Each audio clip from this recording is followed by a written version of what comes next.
Hello everyone, this is Alien Storm for the Sega Master System, released in 1991, based on the arcade game which was released the year before. There were 3 characters in the original arcade game, there's only 2 in this.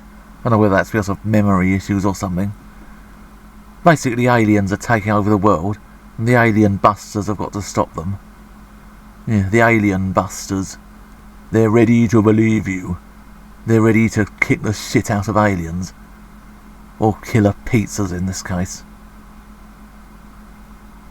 He's a robot, he's got a whip, which probably comes in handy in his personal life as well. Some of these aliens turn into energy when they die, which is very thoughtful of them. Here we go, the killer alien dustbin snail from Mars, or whatever. In the original arcade game, I'm pretty sure they start out as dustbins, they suddenly come to life. And then again, I suppose memory issues, 8-bit system, whatever. Don't know if I should say what that looks like. King Kong sneezed or something. The music in this really is horrible. It's irritating looking bleepy little tune. Music in video games should be there to add atmosphere, not distract you or get on your nerves.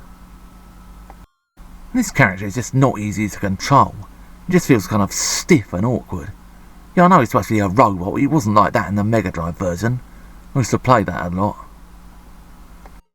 Get rid of the killer snot from Pluto. Half the aliens in this are just a blobby mess. Oh, these at least look like the ones in the original arcade game. I've got rid of him, now it's onto the shooting gallery. Shoot all the aliens. There are no civilians running around in this.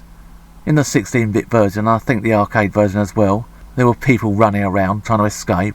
You had to try and avoid shooting them, otherwise you'd lose energy. Oh, now he's lost to life. Not exactly overburdened with lives in this game. Yeah, bobbing up and down like this, doing a funny little dance. The problem with the shooting galleries in this version is that in the original version, some of the projectiles, the killer puke or whatever it is, travelled in a kind of arc. So the challenge was to hit it before it hit you, whereas here it's more or less instantaneous. There's some hidden energy amongst the cans or whatever they are. What the damage is doing to this shop, I think it would have worked out cheaper if they just let the aliens go on the rampage here.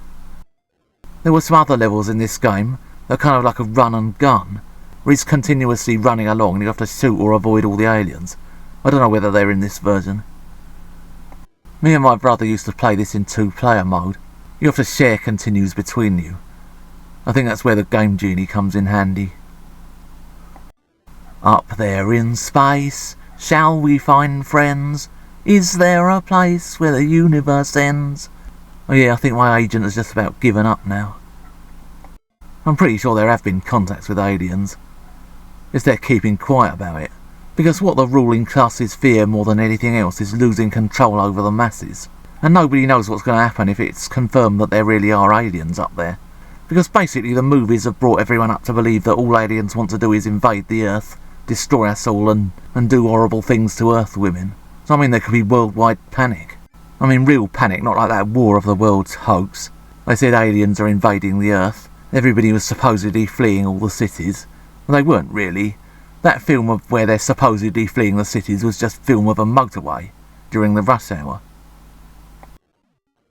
Oh, the problem with this game is the sprites are just so small and the collision detection is not very good.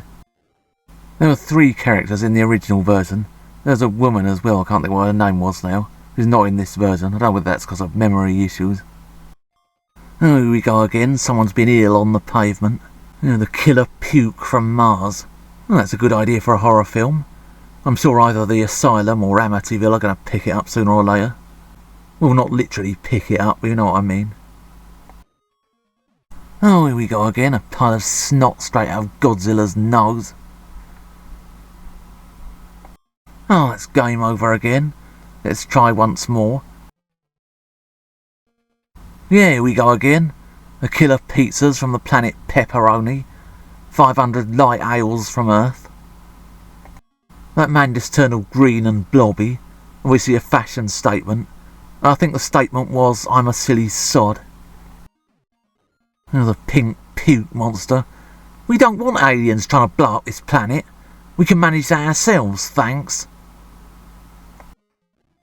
I think this is what they call a rubbish conversion. The sprites are all small, blocky, ugly things.